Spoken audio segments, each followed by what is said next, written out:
जय हिंद, वंदे मातरम। दोस्तों, स्वागत है आप सभी का आपके अपने channel GK with miss Kashika पर। आज से हम शुरू कर रहे हैं Lucent GK topic wise MCQs practice series. इस सीरीज में हम लूसेंट जीके के महत्वपूर्ण टॉपिक्स को टॉपिक वाइज एमसीक्यूज के माध्यम से पढ़ेंगे और रिवाइज करेंगे, ताकि एक ही जगह से आपके कई कॉम्पिटिटिव एग्जाम्स की तैयारी हो सके। और आज है हमारा डे 1, जिसमें हम पढ़ेंगे प्राचीन भारतीय इतिहास के स्रोत। तो चलिए शुरू करते हैं हम अपने पहले प्रश्न के साथ। आज का हमारा पहला प्रश्न है, सबसे पहले इतिहास को 3 भागों में बांटने का श्रेय किस इतिहासकार को जाता है? हमारे ऑप्शंस हैं क्रिस्टोफ सेलियरस को, प्लिनी को, टॉलमी को, या फिर इनमें से कोई नहीं। तो हमारा सही उत्तर है क्रिस्टोफ सेलियरस को जाता है। हमारा अगला प्रश्न है, भारत का सर्व प्राचीन धर्म ग्रंथ कौन सा है? हमारे ऑप्शंस हैं पुराण, उपनिषद, वेद, या फिर इनमें से कोई नहीं। तो हमारा सही उत्तर है वेद। हमारा अगला प्रश्न है, वेदों के संकलनकर्ता कौन है? हमारे ऑप्शंस हैं महर्षि कृष्ण आचार्य जी, महर्षि कृष्ण द्वैपायन वेद व्यास जी, महर्षि कृष्ण सप्तऋषि जी, या फिर इनमें से कोई नहीं। हमारा सही उत्तर है महर्षि कृष्ण द्वैपायन वेद व्यास जी। हमारा अगला प्रश्न है, ऋग्वेद के किस मंडल में विश्वामित्र जी द्वारा रचित सूर्य देवता सावित्री को समर्पित गायत्री मंत्र है? हमारे ऑप्शंस है 10वें मंडल में, 3रे मंडल में, 9वें मंडल में, या फिर इनमें से कोई नहीं। हमारा सही उत्तर है 3रे मंडल में। हमारा अगला प्रश्न है, ऋग्वेद के 9वें मंडल में किस देवता का उल्लेख है? हमारे ऑप्शंस हैं सूर्य देवता का, सोम देवता का, वायु देवता का, या फिर इनमें से कोई नहीं। तो हमारा सही उत्तर है सोम देवता का उल्लेख है, और सोम देवता को आधुनिक शिव भी कहा जाता है। हमारा अगला प्रश्न है, ऋचाओं के क्रमबद्ध ज्ञान के संग्रह को क्या कहा जाता है? हमारे ऑप्शंस हैं यजुर्वेद, अथर्ववेद, ऋग्वेद, या फिर इनमें से कोई नहीं। हमारा सही उत्तर है ऋचाओं के क्रमबद्ध ज्ञान के संग्रह को ऋग्वेद कहा जाता है। हमारा अगला प्रश्न है, ऋग्वेद में कुल कितने सूक्त और मंडल स्थित हैं? हमारे ऑप्शंस है 10 मंडल 1029 सूक्त, 8 मंडल 1028 सूक्त, 10 मंडल 1028 सूक्त, या फिर इनमें से कोई नहीं। तो हमारा सही उत्तर है 10 मंडल 1028 सूक्त। हमारा अगला प्रश्न है, ऋग्वेद के ऋचाओं को पढ़ने वाले ऋषि को क्या कहा जाता है? हमारे ऑप्शंस है होत्री, अध्वर्यु, उद्गात्री, या फिर इनमें से कोई नहीं। हमारा सही उत्तर है होत्री कहा जाता है। हमारा अगला प्रश्न है, यज्ञों के नियम और विधि विधानों का संकलन हमें किस वेद से मिलता है? हमारे ऑप्शंस है ऋग्वेद में, यजुर्वेद में, सामवेद में, या फिर अथर्ववेद में। हमारा सही उत्तर है यजुर्वेद में। और यजुर्वेद के ऋचाओं को पढ़ने वाले ऋषि को अध्वर्यु कहते हैं। हमारा अगला प्रश्न है, ऐसा कौन सा वेद है जो गद्य और पद्य दोनों में रचित है? हमारे ऑप्शंस है यजुर्वेद, सामवेद, अथर्ववेद, या फिर इनमें से कोई नहीं। हमारा सही उत्तर है यजुर्वेद। हमारा अगला प्रश्न है, किस वेद को भारतीय संगीत का जनक कहा जाता है? हमारे ऑप्शंस है यजुर्वेद को, सामवेद को, अथर्ववेद को, या फिर इनमें से कोई नहीं। हमारा सही उत्तर है सामवेद को भारतीय संगीत का जनक कहा जाता है। हमारा अगला प्रश्न है, सामवेद के पाठकर्ता को क्या कहा जाता है? हमारे ऑप्शंस है होत्री, अध्वर्यु, उद्गात्री, या फिर इनमें से कोई नहीं। हमारा सही उत्तर है उद्गात्री कहा जाता है। हमारा अगला प्रश्न है, कौन सा वेद है जो कन्याओं के जन्म की निंदा करता है? हमारे ऑप्शंस है ऋग्वेद, यजुर्वेद, सामवेद, या फिर अथर्ववेद। हमारा सही उत्तर है अथर्ववेद। हमारा अगला प्रश्न है, किस वेद में सभा और समिति को प्रजापति की 2 पुत्रियां कहा गया है? हमारे ऑप्शन है ऋग्वेद में, यजुर्वेद में, सामवेद में, या फिर अथर्ववेद में। हमारा सही उत्तर है अथर्ववेद में।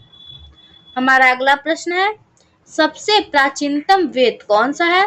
हमारे ऑप्शंस है अथर्ववेद, सामवेद, ऋग्वेद, या फिर इनमें से कोई नहीं। हमारा सही उत्तर है ऋग्वेद सबसे प्राचीन वेद है।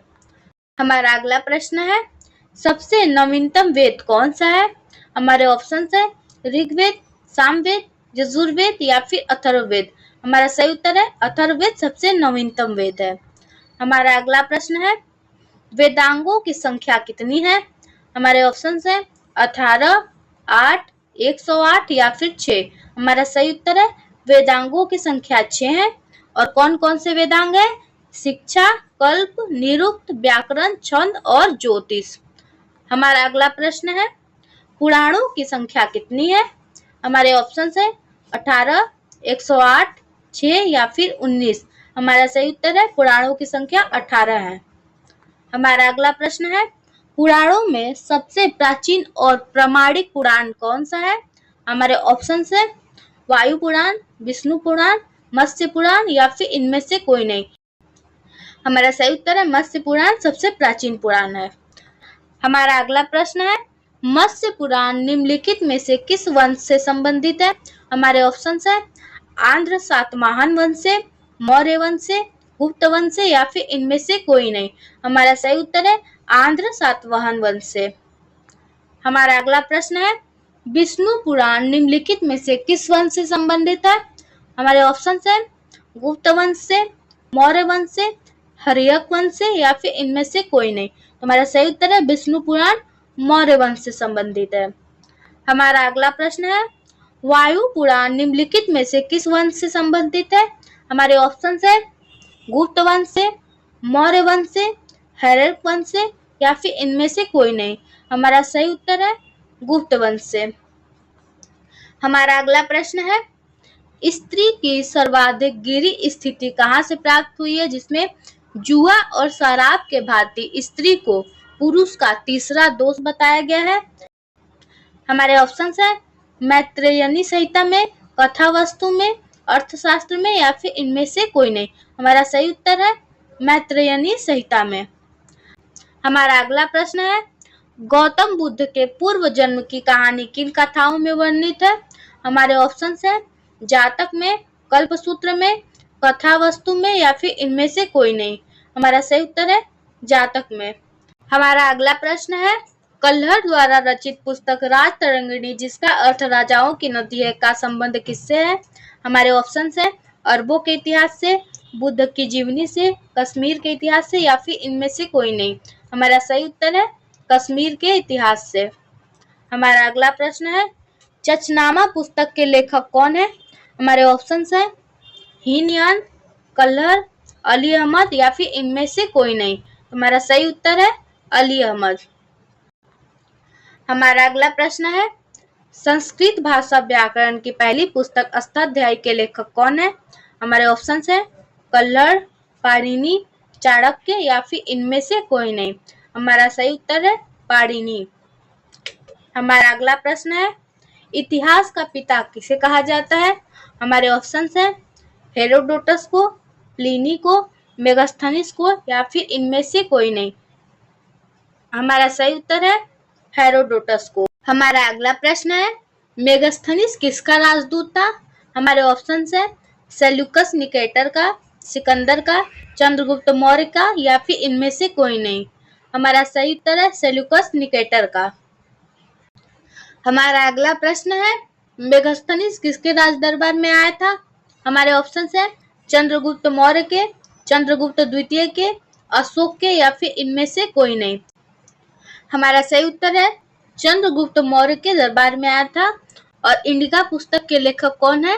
तो मेगास्थनीज है। हमारा अगला प्रश्न है भारत का भूगोल नामक पुस्तक के लेखक कौन है?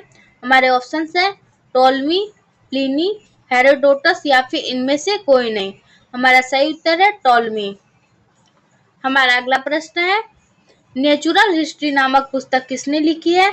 हमारे ऑप्शन है प्लिनी, टोलमी, हेरोडोटस या फिर इनमें से कोई नहीं। हमारा सही उत्तर है प्लिनी। हमारा अगला प्रश्न है चीनी लेखक फाहियान किसके राज दरबार में आया था? हमारे ऑप्शन है चंद्रगुप्त मौर्य के, चंद्रगुप्त प्रथम के, चंद्रगुप्त द्वितीय के या फिर इनमें से कोई नहीं। हमारा सही उत्तर है चंद्रगुप्त द्वितीय के। हमारा अगला प्रश्न है वेनसांग किसके शासनकाल में भारत आया था? हमारे ऑप्शन है अशोक के, बिंदुसार के, हर्षवर्धन के या फिर इनमें से कोई नहीं। हमारा सही उत्तर है हर्षवर्धन के। हमारा अगला प्रश्न है कंग्यूर और टंग्यूर नामक पुस्तक की रचना किसने की है? हमारे ऑप्शन हैं प्लिनी ने, टॉलमी ने, तारानाथ ने या फिर इनमें से कोई नहीं। हमारा सही उत्तर है तारानाथ ने। हमारा अगला प्रश्न है सर्वप्रथम भारतवर्ष का जिक्र किस अभिलेख में है? हमारे ऑप्शन है जूनागढ़ अभिलेख में, प्रयाग अभिलेख में, हाथी गुफा अभिलेख में या फिर इनमें से कोई नहीं। हमारा सही उत्तर है हाथी गुफा अभिलेख में। हमारा अगला प्रश्न है प्राचीनतम सिक्कों को क्या कहा जाता है जिसे साहित्य में कारसापड़ भी कहा गया है? हमारे ऑप्शन है चांदी के सिक्के, सोने के सिक्के, आहट सिक्के या फिर इनमें से कोई नहीं। तो हमारा सही उत्तर है आहट सिक्के। हमारा अगला प्रश्न है हाथी गुफा अभिलेख किस शासक से संबंधित है? हमारे ऑप्शन है रुद्रदामन से, समुद्रगुप्त से, कलिंग राज खारवेल से या फिर इनमें से कोई नहीं। हमारा सही उत्तर है कलिंग राज खारवेल से। हमारा अगला प्रश्न है जूनागढ़ अभिलेख किस शासक से संबंधित है? हमारे ऑप्शन है कलिंग राज खारवेल से, रुद्रदामन से, समुद्रगुप्त से या फिर इनमें से कोई नहीं। हमारा सही उत्तर है रुद्रदामन से। हमारा अगला प्रश्न है अभिलेखों के अध्ययन को क्या कहा जाता है? हमारे ऑप्शन है इकोलॉजी, अभिग्राही, एपिग्राफी या फिर इनमें से कोई नहीं। हमारा सही उत्तर है एपिग्राफी।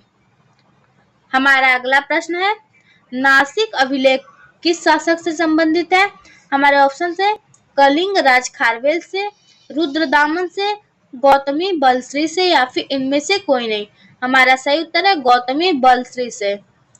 हमारा अगला प्रश्न है प्रयाग स्तंभ अभिलेख किस शासक से संबंधित है? हमारे ऑप्शन है गौतमी बलश्री से, रुद्रदामन से, कलिंग राज खारवेल से या फिर समुद्रगुप्त से। हमारा सही उत्तर है समुद्रगुप्त से। हमारा अगला प्रश्न है ऐहोल अभिलेख किस शासक से संबंधित है? हमारे ऑप्शन है पुलकेशिन सेकंड से, समुद्रगुप्त से, गौतमी बलश्री से या फिर इनमें से कोई नहीं। हमारा सही उत्तर है पुलकेशिन सेकंड से। हमारा अगला प्रश्न है देवपारा अभिलेख किस शासक से संबंधित है?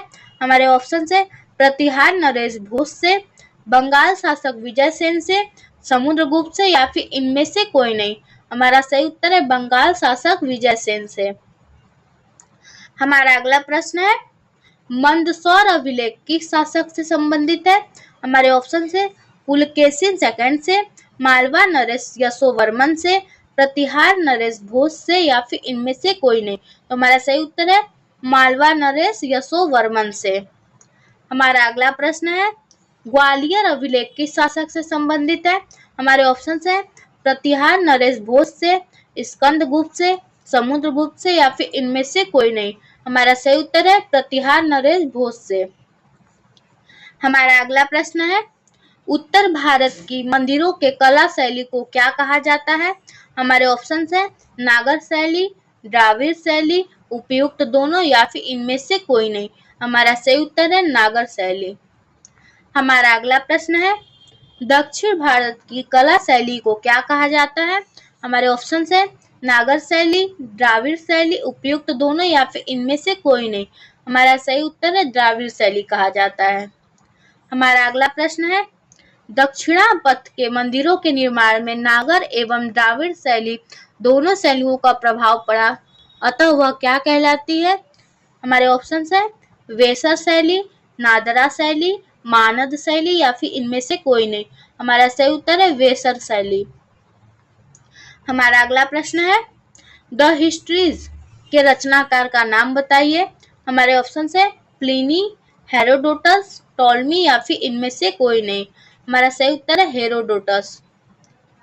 हमारा अगला प्रश्न है तिथियों के साथ प्रयोग होने वाला बीसी का फुल फॉर्म क्या है?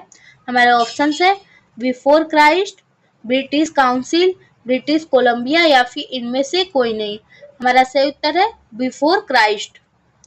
हमारा अगला प्रश्न है तिथियों के साथ प्रयुक्त होने वाले एडी का पूर्ण रूप क्या है? हमारे ऑप्शन है आफ्टर डेट, एनो डोमिनी, आफ्टर ड्यू या फिर इनमें से कोई नहीं। हमारा सही उत्तर है एनो डोमिनी। हमारा अगला प्रश्न है त्रिपिटक का संबंध किस धर्म से है? हमारे ऑप्शन है बौद्ध धर्म से, जैन धर्म से, वैष्णव धर्म से या फिर इनमें से कोई नहीं। हमारा सही उत्तर है बौद्ध धर्म से है और बौद्ध धर्म की भाषा पाली है। हमारा अगला प्रश्न है, कौटिल्य के अर्थशास्त्र में किस पहलू पर प्रकाश डाला गया है?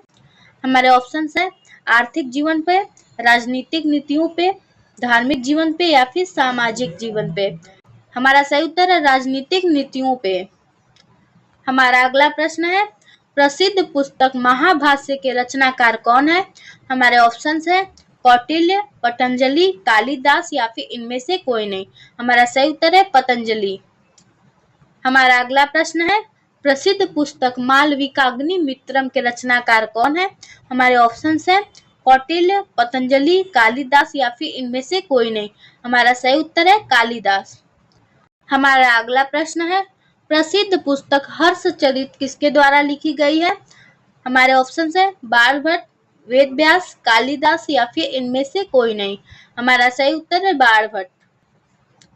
हमारा अगला प्रश्न है, विदेशी यात्री इब्न बतूता कहाँ का निवासी था? हमारे ऑप्शंस है मोरक्को का, तुर्की का, चीन का या फिर इनमें से कोई नहीं। हमारा सही उत्तर है मोरक्को का। हमारा अगला प्रश्न है, अशोक के शिलालेखों को पढ़ने वाला प्रथम अंग्रेज कौन था? हमारे ऑप्शंस है John tower, Harry Smith, James Prinsep या फिर इनमें से कोई नहीं। हमारा सही उत्तर है जेम्स प्रिंसेप। हमारा अगला प्रश्न है, सोने के सर्वाधिक सिक्के किस काल में जारी किए गए? हमारे ऑप्शंस है मौर्य काल में, कुषाण काल में, गुप्त काल में या फिर इनमें से कोई नहीं। हमारा सही उत्तर है कुषाण काल में। हमारा अगला प्रश्न है, किस प्रसिद्ध पुस्तक की तुलना मैकियावेली के द प्रिंस से की जाती है? हमारे ऑप्शंस है अर्थशास्त्र से, कामसूत्र से, महाभाष्य से या फिर इनमें से कोई नहीं। हमारा सही उत्तर है अर्थशास्त्र से। हमारा अगला प्रश्न है, भारत का राष्ट्रीय पंचांग किस संवत पर आधारित है? हमारे ऑप्शन है शक संवत पे, विक्रम संवत पे, कली संवत पे या फिर इनमें से कोई नहीं। हमारा सही उत्तर है शक संवत पे। हमारा अगला प्रश्न है, सर्वप्रथम भारत पर होने वाले हुड़ आक्रमण की जानकारी हमें किस अभिलेख से मिलती है? हमारे ऑप्शन है देवपारा अभिलेख से, हाथी गुफा अभिलेख से, जूनागढ़ अभिलेख से या फिर इनमें से कोई नहीं। हमारा सही उत्तर है जूनागढ़ अभिलेख से। हमारा अगला प्रश्न है, निम्नलिखित वेदों में से किस वेद का संकलन ऋग्वेद पर आधारित है? हमारे ऑप्शन है सामवेद का, अथर्ववेद का, ऋग्वेद का या फिर इनमें से कोई नहीं। हमारा सही उत्तर है सामवेद का। हमारा अगला प्रश्न है, आयुर्वेद अर्थात जीवन के विज्ञान का उल्लेख सर्वप्रथम हमें किस वेद से मिलता है? हमारे ऑप्शन है अथर्ववेद से, सामवेद से, ऋग्वेद से या फिर इनमें से कोई नहीं। हमारा सही उत्तर है अथर्ववेद से। हमारा अगला प्रश्न है, सामवेद का एकमात्र ब्राह्मण ग्रंथ कौन सा है? हमारे ऑप्शन है गोपद, शतपथ, पंचवीस या फिर इनमें से कोई नहीं। हमारा सही उत्तर है गोपद ब्राह्मण ग्रंथ। हमारा अगला प्रश्न है, वर्ण व्यवस्था और वर्णाश्रम का जिक्र ऋग्वेद के किस मंडल में उल्लेखित है? हमारे ऑप्शन है 10वें मंडल में, 9वें मंडल में, 8वें मंडल में या फिर इनमें से कोई नहीं। हमारा सही उत्तर है 10वें मंडल में। हमारा अगला प्रश्न है, स्मृति ग्रंथों में सबसे पुरानी स्मृति कौन सी है? हमारे ऑप्शन है नारद स्मृति, मनुस्मृति, उपयुक्त दोनों या फिर इनमें से कोई नहीं। हमारा सही उत्तर है मनुस्मृति। हमारा अगला प्रश्न है, भगवान विष्णु जी के वामन अवतार का प्राचीनतम स्रोत हमें किस वेद में मिलता है? हमारे ऑप्शन है ऋग्वेद में, यजुर्वेद में, सामवेद में या फिर अथर्ववेद में। हमारा सही उत्तर है ऋग्वेद में। हमारा अगला प्रश्न है, प्रसिद्ध पुस्तक गार्गी संहिता के लेखक कौन है? हमारे ऑप्शन है कौटिल्य, पाणिनि, कात्यायन या फिर इनमें से कोई नहीं। हमारा सही उत्तर है कात्यायन। हमारा अगला प्रश्न है, सीयू की पुस्तक का लेखक कौन है? हमारे ऑप्शन है वेन सॉन्ग, प्लिनी, टॉलमी या फिर इनमें से कोई नहीं। हमारा सही उत्तर है वेन सॉन्ग। हमारा अगला प्रश्न है, प्रसिद्ध पुस्तक पृथ्वीराज रासो के लेखक कौन है? हमारे ऑप्शन है कौटिल्य, चंद्रबरदाई, कालिदास या फिर इनमें से कोई नहीं। हमारा सही उत्तर है चंद्रबरदाई। हमारा अगला और अंतिम प्रश्न है, मुद्रा राक्षस पुस्तक के लेखक कौन है? हमारे ऑप्शंस है कौटिल्य, चंद्रबरदाई, कालिदास या फिर विशाख दत्त। हमारा सही उत्तर है विशाख दत्त है। हमारे सभी प्रश्न कंप्लीट हो गए। उम्मीद करती हूँ ये वीडियो आपको पसंद आई होगी। अगर वीडियो पसंद आई हो तो वीडियो को लाइक और चैनल को सब्सक्राइब जरूर करें। मिलते हैं अगले वीडियो में नए टॉपिक के साथ। तब तक के लिए आप सभी का धन्यवाद।